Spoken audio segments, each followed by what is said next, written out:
You from New Jersey? So that's pretty much what the show is going to be. But in terms of me and Rich, I guess to continue on with the introductory episode, to get to know you guys, or I guess for you guys to get to know us. If you're not a big LW podcasts listener, which you're probably not, which judging by the listens, you're probably not. And but if so, I guess to get to know us a little bit, me and Rich obviously know each other. That would be pretty awkward if we did this podcast as strangers, just two dopes from Jersey that never met. Hey, you want to do a podcast? Well, maybe check out the Pine Barrens someday. It'll be... Yeah, one of us would be coming out. But two enter, one leave. But I guess me and Rich know each other from doing stand-up comedy, as we've actually traveled together a lot and did a lot of work together. We've done gigs at firehouses and Elks Lodges and hockey rinks and roller rinks and dive bars. Yep. I think we did one country club as well. Right. People are like, I can't believe what comedy's come to. I'm like, my career's been here for 20 years. You know, tents and outdoors and shit. Yeah, basically anywhere where you can set up a wireless mic and an outdoor amp in New York, New Jersey, Connecticut, or Pennsylvania. You may have seen Rich, and there's a chance you may have seen me hosting that mofo. But I would book a bus stop if you can get 6 people in it. I mean, you can always pass a tip jar. You know, I'm not above passing the old hat around. But I guess so you've been doing it for 20 years though, on the comedy, on the Jersey, on the comedy road. A little over 20 years, and we've done everything, just pretty much up and down. Like I'm the kind of comic that you'll see in your corner pub. Like, not on Comedy Central, on, like, Commerce Street. You know what I mean? Yeah, for sure. I mean, that's how it goes down in Jersey. I kind of came up a little bit more in New York City. I started in Jersey, but I got into, like, the club scene in New York City, doing, like, the independently produced shows and where you have to bark in your own crowds, and you have to try to, like, convince tourists to come see you at places. Okay, Jersey, it's a little bit of a different animal where you like have to just convince bar owners to let you set up shop and then like Pearl Harbor the alcoholics that happen to be in said restaurant. Did you ever do that show in Sea Caucus where it was like there's just like a house, like there's like a bar in the middle, there's like a house that can convert it into a bar in the middle of a neighborhood where there's like some asshole mowing his lawn next door and you're outside smoking cigs. And they just Fifth and Front. Well, that used to be Fifth and Front. I remember that place. Yes, Fifth and Front, exactly. They just would set up a comedy show at this place, though. It'd be like just like a bar of like Sea Caucus bar rags, and they'd like stop the Yankee game, shut off the Stones, and here comes Liam Whalen for some comedy. Yeah. We still do it like that. I mean, the stripper bar I'm doing. The TVs were on. We're inside the stripper bar now. TVs are on. Okay, so let's go back a second. The strip club I'm doing, so you're currently doing, and this is during Corona. This is during the Coronaville days here, or you're talking like pre-Coronaville, where? No, we started. You're back. We started. Listen, Corona's the least of your worries at this place. Okay, we started in June outside under a tent. And we've been doing shows every Saturday since the second week or third week in June, I think it was. Every week, every Saturday, 7 to 9, Club Flamingo, under the big top. We just moved inside. The jokes aren't funny, but the titties are huge. That's the motto down at Flamingos. Yep. The girls are there. The girls are walking around. I mean, if there wasn't enough to compete with in comedy, you got fucking TVs and naked chicks walking around. Yep. Hey, where are you guys from? Dude, some guy dressed as Donald Trump mask with a onesie sleeping suit on came in this week. Madison Malloy was on stage.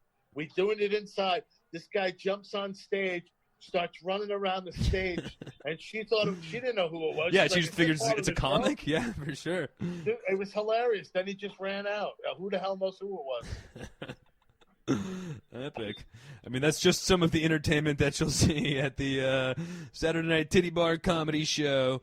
And like you said, that's very that's definitely just a microcosm of some of the hilarious gigs that have gone down over the days. Oh, yeah. I'll be there this Saturday. I'm not kidding you, for 2 shows.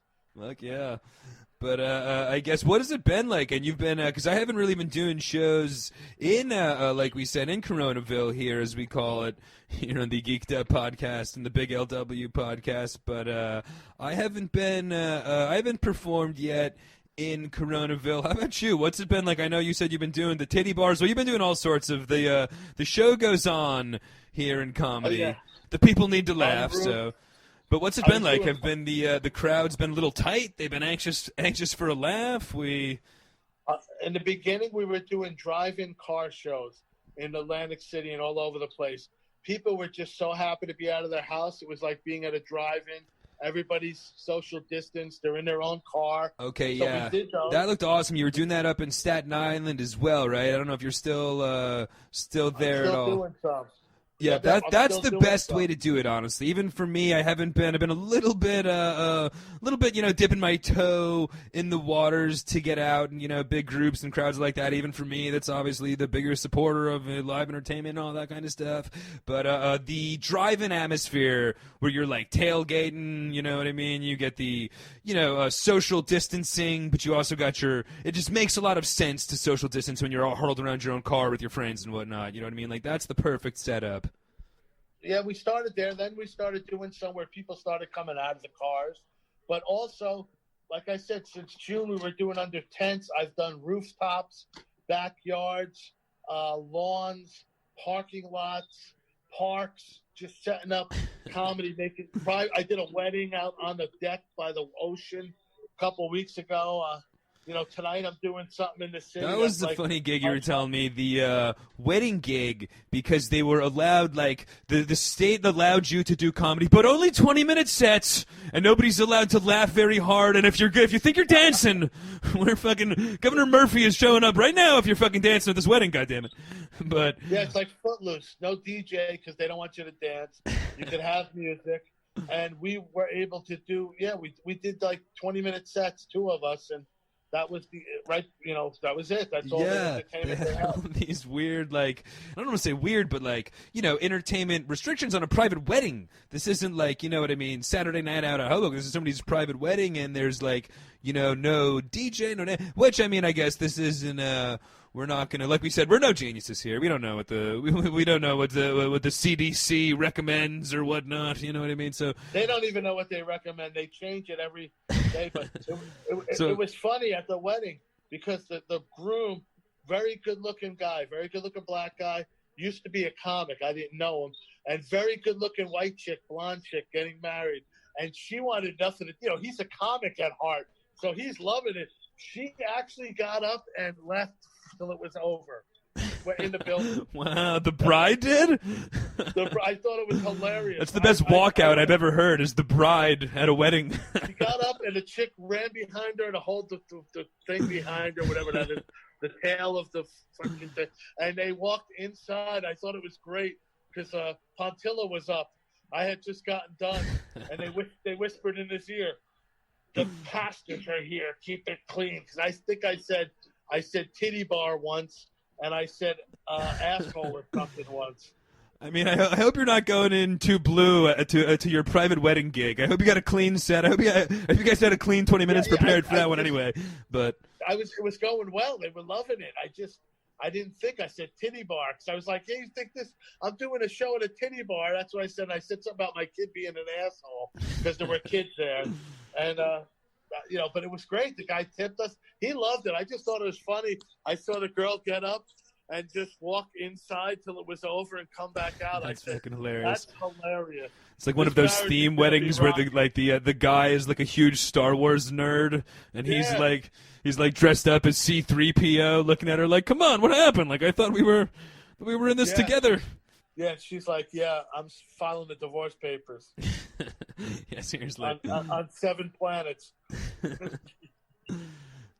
And, I guess how about the other, like, actual, not the private gigs, but when you're out there to the people. You know what I mean? They're a little bit, they're happy to be out laughing or whatnot. You guys have like your pandemic materials. Everybody, what's the deal with all the old people dying? You guys got all the normal topical pandemic shit going on, or what? I do some in the Black Lives Matter, Tiger, pre race wars when it was just a pandemic. I do like Tiger King, but I did it. The first indoor show I did was a couple of weeks ago. Pre race wars when it was all about the Tiger King. You remember the glory days of April when we just fucking sat home and enjoyed the pandemic?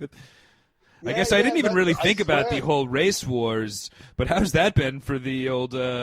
I guess things are looking good at your private wedding anyway. If that's a sign of things in Jersey, we got a handsome black guy marrying, and congratulations to the handsome black guy and a hot white chick that got married. Yeah, the audience was all black people except a couple of.